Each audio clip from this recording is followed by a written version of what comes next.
smelly and bad and bad for health and so on. So you find that even there, the Islamic regulations are far-reaching.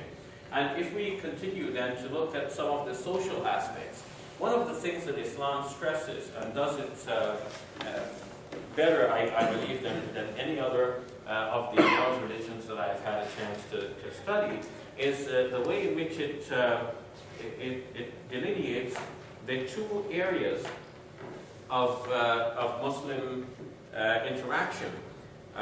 It speaks about the rights of God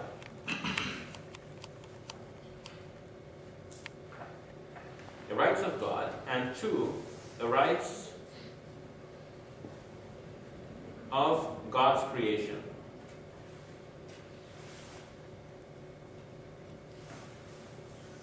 The rights of God and the rights of God's creation. If we say that in Arabic, Haqq Allah and Haqq al-Ibad. The rights of God and the rights of God's servants, which include everything that God created, because even the sun and the moon and the trees and everything like that prostrate before God. They worship God, but in their own way, in ways that we cannot discern. So, rights of God, rights of God's creation. In the Muslim perspective on things, we cannot really be good religious people if we just simply fulfill the rights of God. Somebody says, I'm praying, I'm fasting, and I'm doing what God commands me to do, I'm serving God, I'm worshiping God. Okay, that's only one half of Islam. It's only one side of it. The other side of it is that you have to fulfill the rights of God's creation as well. God's creation also owes something to us. By divine command, we are supposed to serve the creation. So when people talk in modern times about environmentalism, can Muslims be good Muslims without being good environmentalists? No, because we should actually protect and preserve God's creation. They have a right on us. Animals have rights on us. In the Islamic tradition, there is a story about a woman who kept a cat locked up. And because of that, she eventually meets a final deserved end, which is the fear of all Muslims.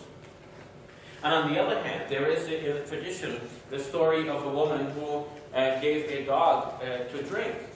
She saw that the dog was thirsty and she used her shoes to dip water from a well, gave it to the dog to drink. And because of that singular good action of hers, she became deserving of entering paradise, where she will dwell forever in felicity. So even the animals do have rights over us. So should Muslims be animal rights activists? Yes. Of course, we can't all do all the things all at the same time, but there should be some Muslims who are working for a greener world. There are some Muslims who are working for the defense of animal rights and so on, so that as a community there can be some actions which are obligatory in every individual and some actions whose obligation are fulfilled by some individuals within the community. Those actions would be referred to as kifaya duties, so that if some members of the community were to fulfill those, it will serve for the community as a whole. And it is to our chagrin that sometimes we are not busy looking after the rights of God's creation. But we have spoken about animal rights and the rights of the environment. What about the rights of the people around us? So people do have rights over us, and that's part of the Islamic teaching. When a Muslim spends quality time with his family or her family, that too is a fulfillment of the religious teachings. So a person is getting reward for that. It is interesting that in a hadith, the Prophet, peace be upon him, was explaining to his companions this principle, and one of them was quite surprised, and he said, Messenger of God, when a man goes to his wife to fulfill his desire, is he getting reward from God? And the Prophet said to him, don't you understand that if he had done the same thing, but through a haram means, an illicit means, then he would be getting sin for that. So, on the other hand, when he does it in a halal way, he goes to his own wife to fulfill his desire, he's actually getting reward from God. So a Muslim then has this total conscience that no matter what one does, it can either take one closer to God or take one away from God. Even such intimate relations can actually be a means of drawing close to God. So that emphasizes that Islam is such a complete system that it does not require for worship that one should isolate oneself from the community and go worship in a mountain somewhere, with folded legs.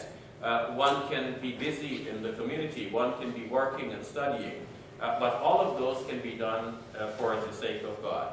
And that brings me to just explain a point that I alluded to earlier, and I'll just do it on this page. For an action to be right before God, it should involve three things. One, it should be with the right intention. That which we refer to as niyyah. It should be with the right intention. And two, it should coincide with or be in harmony with the command of God. And three, it should be according to the way demonstrated by or in harmony with the way of the Prophet Muhammad, peace be upon him.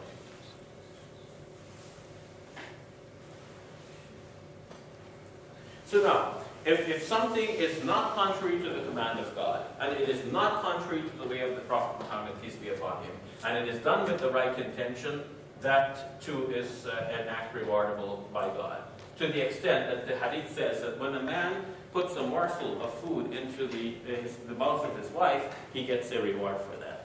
Right? It might be an act of love and of caring and of mercy to his family that he does this, he gets a reward for that. A person puts his hand on the head of an orphan, and he gets the reward for that, because that's an act of kindness, showing affinity with and care for the orphan.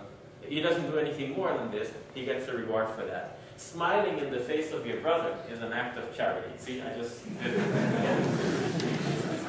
It's an act of charity. So, economic. Many people are surprised by Muslims wanting special regulations regarding finances and how do we govern our financial affairs. The Islamic law prohibits the taking of interest and the giving of interest. In the Quran itself, that which is condemned repeatedly is the taking of interest, the eating of interest. الَّذِينَ يَأْكُلُونَ الرِّبَا لَا تَأْكُلُوا الرِّبَا أَضْعَافًا مُضَاعَفًا وَأَخْذِهِمُ الرِّبَا وَقَدْ نُهُوا عَنْهُ. Eating interest. The term eating means, you get interest payments from others, and you use that to buy foods, you eat it. So, in a short way, you're eating that money, which is gained through, and from the Quranic perspective, an illicit source. Why is it illicit? Why is this not allowed by God? From the Quranic perspective, the taking of interest, it really is an act of oppression.